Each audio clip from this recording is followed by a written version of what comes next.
করো শ্রবণ প্রভুরই বচন বেদ পাঠশালা। রীতি দুয়ার দাও খুলে করো শ্রবণ প্রভুরই বচন বেদ পাঠশালা। নমস্কার, শুরু করছি এক বাইবেল অধ্যয়নমূলক অনুষ্ঠান বেদ পাঠশালা।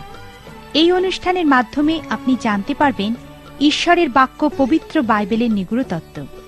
তাহলে শুনুন আজকের অনুষ্ঠান বেদ পাঠশালা।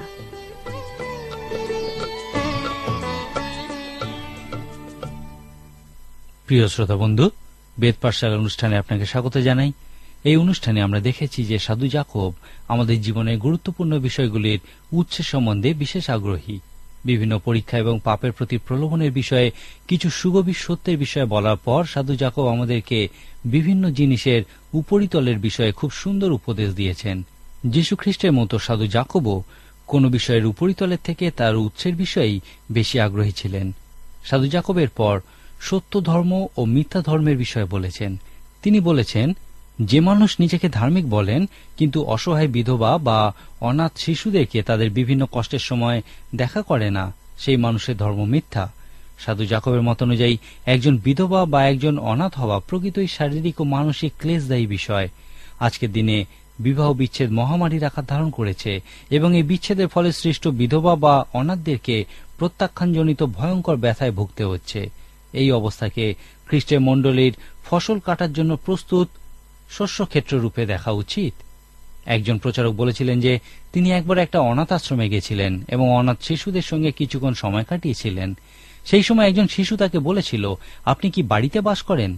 সেই শিশুটি বাড়িতে নয়, একটা প্রতিষ্ঠানে বাস করত এবং আশা করত যে কোনো একদিন কোনো একজন তাকে তার বাড়িতে নিয়ে যাবে এবং সেখানে সে তাদের সঙ্গে থাকতে পারবে। এই বিষয়টা সেই প্রচারকের হৃদয় স্পর্শ করেছিল। সাধু যাকব সেই শিশুর সেই প্রশ্নটিকে মানসিক কষ্টরূপে বর্ণনা করেছেন। তিনি বলেছেন, যদি আমাদের ধর্ম এই অনাথ ও বিধবাদের প্রতি কিছু না করে তাহলে আমাদের ধর্ম মিথ্যা বা অলীক। ইহা প্রকৃতই একটা মহান পরীক্ষা। লক্ষ্য করুন সাধু যাকব কতটা বাস্তববাদী। সাধু যাকব শুধুমাত্র বাক্যের শ্রোতামাত্র না হয়ে বাক্যের কার্যকারী হওয়ার গুরুত্বের বিষয়ে জোর দিয়েছেন। এরপর 2 অধ্যায় সাধু যাকব মুখাপেক্ষা করার বিরুদ্ধে বলেছেন। আমরা যখন ব্যক্তি বিশেষে সম্মান করি তখন আমরা পাপ করি। এখানে ব্যক্তি অর্থে মুখ বা মুখোশের কথা বলা হয়েছে। এই ব্যক্তি শব্দটি আমাদের বাহ্য মানুষের সঙ্গে সম্পর্কিত। সাধু যাকব বলেছেন, যদি আমাদের মণ্ডলীতে খুব দামি জামাকাপড় পরা কেউ আসেন এবং আমরা যদি তার বাহ্যিক রূপ দেখে তাকে সম্মান করি এবং একই সঙ্গে মলিন জামাকাপড় পরা কোনো অতিথিকে যদি আমরা ঠিক সম্মান না করি তাহলে আমরা পাপ করব। আমরা ব্যক্তি বিশেষে সম্মান প্রদর্শনজনিত পাপ করব। কোন মানুষের বাইরের দিকের উপর ভিত্তি করে তার মান নির্ণয় করা হলো পাপ। কারণ ঈশ্বর বাইরের দিকের ভিত্তিতে নয় কিন্তু মানুষের হৃদয়ের ভিত্তিতেই তাদের মান নির্ণয় করেন। ঈশ্বরের বাক্য অনুযায়ী মনুষ্য যাহা দেখে তাহা কিছু নয়, যেহেতু মনুষ্য প্রত্যক্ষ বিষয়ের প্রতি দৃষ্টি করে কিন্তু সদাপ্রভু অন্তঃকরণের প্রতি দৃষ্টি করেন। হৃদয়ের ভিত্তিতে ঈশ্বর মানুষের মূল্য বা উৎকর্ষ নির্ধারণ করেন। সাধু যাকব একই সাথে আমাদেরকে সত্য মণ্ডলী এবং মিথ্যা মণ্ডলীরও একটা বর্ণনা দিয়েছেন। এরপর সাধু যাকব সত্য বিশ্বাস ও মিথ্যা বিশ্বাসের বিষয়ে বলেছেন। ইহা তার পত্রের সব থেকে বিতর্ক সৃষ্টিকারী অংশ। এই ভয়ঙ্কর অংশে 2 অধ্যায় 14 থেকে 26 পদে সাধু যাকব খুবই জোর দিয়ে বলেছেন যে কর্মহীন বিশ্বাস বিষয়ে কোনো কিছু নেই। এই অংশের শেষে সাধু যাকব বলেছেন, আমাদের পিতা অব্রাহাম কর্মহেতু অর্থাৎ যজ্ঞবেদীর উপরে আপন পুত্র ইসাহাককে উৎসর্গকরণ হেতু কি ধার্মিক গণিত হইলেন না? তুমি দেখিতেছ বিশ্বাস তাহার ক্রিয়ার সহকারী ছিল এবং কর্মহেতু বিশ্বাস সিদ্ধ হইল। তাহাতে এই শাস্ত্রীয় বচন পূর্ণ হইল, অব্রাহাম ঈশ্বরে বিশ্বাস করিলেন এবং তাহা তাহার পক্ষে ধার্মিকতা বলিয়া গণিত হইল, আর তিনি ঈশ্বরের বন্ধু এই নাম পাইলেন। তোমরা দেখিতেছ কর্মহেতু মনুষ্য ধার্মিক গণিত হয়, শুধু বিশ্বাস হেতু নয়। আবার রাহব বেশ্যাও কি সেই প্রকারের কর্মহেতু ধার্মিক গণিতা হইল না? সে তো দূতগণকে অতিথি করিয়াছিল এবং অন্য পথ দিয়া বাহিরে পাঠাইয়া দিয়াছিল। বাস্তবিক যেমন আত্মাবিহীন দেহ মৃত, তেমনি কর্মবিহীন বিশ্বাসও মৃত। যাকবের পত্রের এই অংশটি প্রকৃতই বিতর্ক সৃষ্টি করে। অনেকে বিশ্বাস করেন যে এই অংশটাই সাধু পৌলের শিক্ষার বিপরীত কথা বলে। আবার অনেক বিখ্যাত ব্যক্তি বিশ্বাস করেন যে এই 2 অধ্যায়টির কারণে যাকবের পত্রটির বাইবেলে জায়গা পাওয়া উচিত নয়। কোন একজন প্রচারক এই বিষয়ে বলেছিলেন যে সাধু জাকবের শিক্ষা, সাধু পৌলের শিক্ষা এবং যীশু খ্রিস্টের শিক্ষার মধ্যে কোনো মতের অমিল দেখা যায় না। তাদের ফল দ্বারা তাদেরকে চেনা যাবে, এই কথার মধ্যে দিয়ে যীশু খ্রিস্ট সাধু জাকবের সঙ্গে একমত হয়েছেন। যীশু খ্রিস্ট আরও বলেছিলেন যে আমার শিষ্য হওয়ার জন্য তোমাদেরকে অবশ্যই ফল উৎপন্ন করতে হবে। সাধু জাকব যীশু খ্রিস্টের শিক্ষার সঙ্গে সমান্তরালভাবে বলেছেন, তোমরা বলছো যে কর্ম ছাড়াই তোমাদের বিশ্বাস আছে, কিন্তু কেউ যদি কাজ করে তারা তাদের বিশ্বাস তাদের কাজের মধ্যে দিয়ে দেখাতে পারে। সাধু জাকবের মত অনুযায়ী কাজ হল সেই ফল যা বিশ্বাস বৃক্ষে ফলে থাকে। সাধু জাকব এখানে খুবই গুরুত্বপূর্ণ বিষয় বলেছেন। কোন একজন ইহাকে এইভাবে বলেছেন, বিশ্বাস একাই রক্ষা করতে পারে, কিন্তু যে বিশ্বাস রক্ষা করে তা একা নয়। সাধু জাকবের বক্তব্যকে সংক্ষেপে এইভাবে প্রকাশ করা যায়, এক অর্থে আমরা শুধুমাত্র বিশ্বাসের দ্বারাই রক্ষা পেতে পারি, কিন্তু সাধু জাকব যে বিষয়টা বলেছেন তা হল যে বিশ্বাস আমাদের রক্ষা করে তা কখনোই একা নয়। বিশ্বাসের সঙ্গে সর্বদা কাজ থাকে যা প্রমাণ করে প্রকৃতই বিশ্বাস আছে এবং ইহাই হল যথার্থ বিশ্বাস। সুতরাং এই পত্রের প্রথম ও দ্বিতীয় অধ্যায়ে সাধু জাকব আমাদেরকে পরিত্রাণের উৎস ও পরিণতির বিষয় বলেছেন। এই বিষয়টা উপস্থিত করার জন্য তিনি আমাদেরকে পরীক্ষার উৎস ও পরিণতির বিষয় বলেছেন। এই পরীক্ষা আমাদের জীবনে বিভিন্নভাবে আসে, যেন ঈশ্বর আমাদের উত্তমতার জন্য কাজ করতে পারেন, এবং যদি আমরা এই পরীক্ষাগুলির প্রতি ঈশ্বরদত্ত অনুগ্রহ ও প্রজ্ঞার সাথে প্রতিক্রিয়া ব্যক্ত করতে পারি, তাহলে তিনি আমাদের যেন বৃদ্ধিদান করেন। এরপর সাধু জাকব আমাদেরকে পাপের উৎস ও পরিণতির বিষয় বলেছেন। তিনি বলেছেন ঈশ্বর পাপের প্রতি প্রলোভনের উৎস নন, এবং তিনি আরও বলেছেন পাপ কোনো উত্তম বিষয় হতে পারে না। সাধু জাকব বিশ্বাস করেন যে আমাদের পাপের উৎপত্তি ও কাজের বিষয়ে বুঝতে হবে, যেন আমরা পাপ সংক্রান্ত সমস্যার সমাধান করতে পারি। সাধু জাকব পরিত্রাণকে পাপের সমাধান রূপে উপস্থিত করেছেন। তিনি এই পরিত্রাণের উৎস ও পরিণতির সঙ্গে সম্পর্কিত বিষয়রূপে ঈশ্বরের বাক্য, ঈশ্বরের আত্মা এবং নতুন জন্মের বিষয় বলেছেন। ঈশ্বরের বাক্য হল সেই অক্ষয় বিমল বীজ বা বীর্য যা আমাদের মধ্যে আত্মিক জীবন সৃষ্টি করে এবং পাপ ও আমাদের বিভিন্ন সমস্যার উপর জয়লাভ করার জন্য অনুগ্রহ দান করে। সেই জন্যই সাধু জাকব ঈশ্বরের বাক্যের কাছে আসা এবং ঈশ্বরের বাক্যের প্রতি বাধ্য থাকার গুরুত্বের উপর বিশেষভাবে জোর দিয়েছেন। 3 অধ্যায়ের শুরুতে আপনি হয়তো বলতে পারেন সাধু জাকব সমস্ত শক্তির উৎসের বিষয়ে উপস্থিত করেছেন, যে শক্তি আমাদেরকে রক্ষা করতে পারে। সাধু জাকব চান যেন আমরা এই শক্তির বিষয়ে বুঝি। সেই জন্য তিনি কোন জিনিসের উপরিভাগের বিষয়ে এত বেশি উৎসাহী নন। তিনি বাহ্যিক দিকের ভিতরে কোন জিনিসের উপরিভাগের নিচে যে শক্তিগুলির উৎসগুলি আছে সেই বিষয়ে বিশেষ উৎসাহী। 3 অধ্যায়ে সাধু জাকব নিয়মানুবর্তিতার উৎসের বিষয়ে জোর দিয়েছেন। তার ব্যক্তিগত বর্ণনা দেখায় যে কোনো মানুষ যদি আত্মিক নিয়মানুবর্তিতার উপর বিশেষ জোর দেয়, তা বিশ্বাসে পথ চলতে সাহায্য করে। 3 অধ্যায়ে সাধু জাকব বলেছেন আমাদের জিহ্বাকে কিভাবে অনুশাসনে বেঁধে রাখতে হবে। তিনি বলেছেন একটা ছোট বলগা বা ছোট একটা হাইল দ্বারা একটা বড় ঘোড়া বা একটা প্রকাণ্ড জাহাজকে নিয়ন্ত্রণ করা যায়।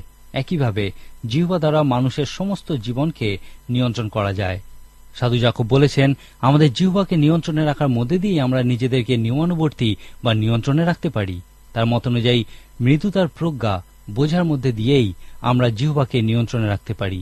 ঈশ্বরের বাক্যের মধ্যে দিয়ে এই প্রজ্ঞা লাভ করার জন্য ঈশ্বরের কাছে আমাদেরকে যাচনা করতে হবে।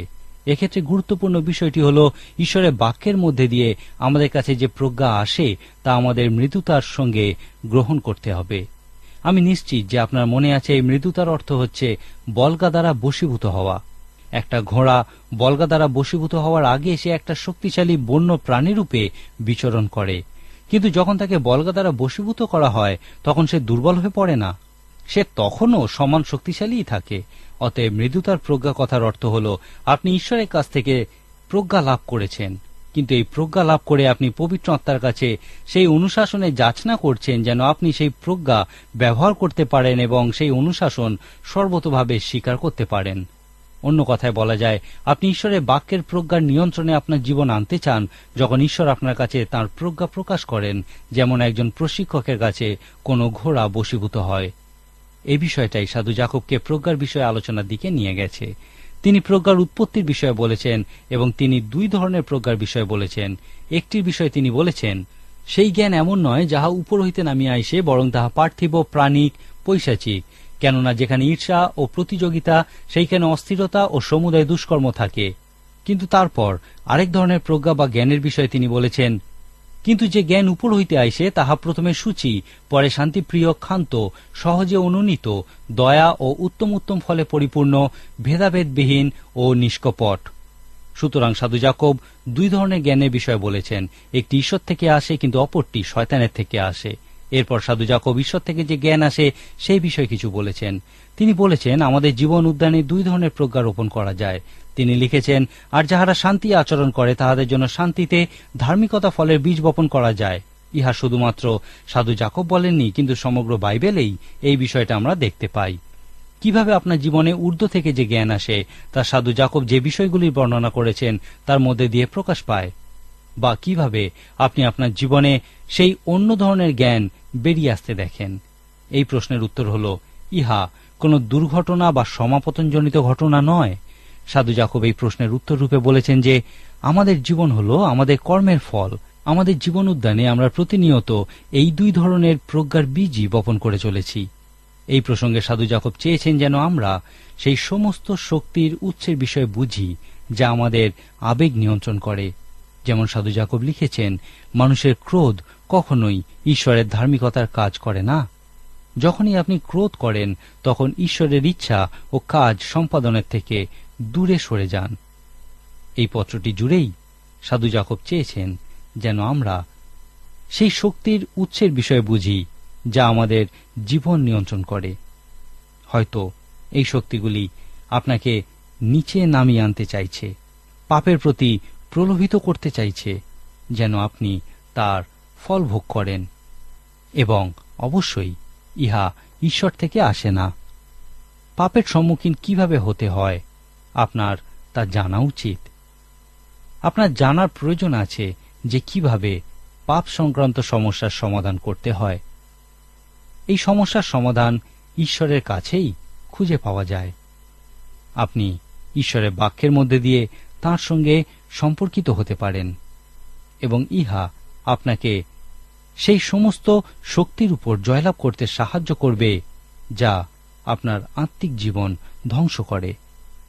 তারপর সাধু যাকব ঈশ্বরদত্ত প্রজ্ঞার অভিজ্ঞতা অর্জন করতে বলেছেন।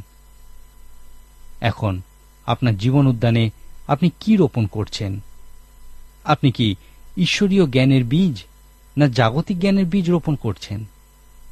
সাধু যাকবের পত্রটি অধ্যয়ন করুন এবং ঈশ্বরের কাছে যাচনা করুন যেন তিনি আপনাকে দেখান যে কিভাবে আপনি তাঁর বাক্য আপনার জীবনে প্রয়োগ করতে পারেন।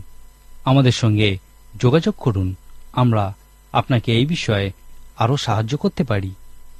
আজকের মতো এখানেই শেষ করি। পরবর্তী অনুষ্ঠানে অবশ্যই আমাদের সঙ্গে উপস্থিত থাকুন। ঈশ্বর আপনার মঙ্গল করুন। প্রিয় শ্রোতা বন্ধু, প্রভু যীশু সম্পর্কে অধিক জানতে হলে আমাদের ঠিকানায় যোগাযোগ করুন। বেদ পাঠশালা, পোস্ট বক্স নম্বর 8956, ধর্মতলা পোস্ট অফিস, কলকাতা 700013। আবার বলছি, বেদ পাঠশালা, পোস্ট বক্স নম্বর 8956, ধর্মতলা পোস্ট অফিস, কলকাতা 700013। নমস্কার।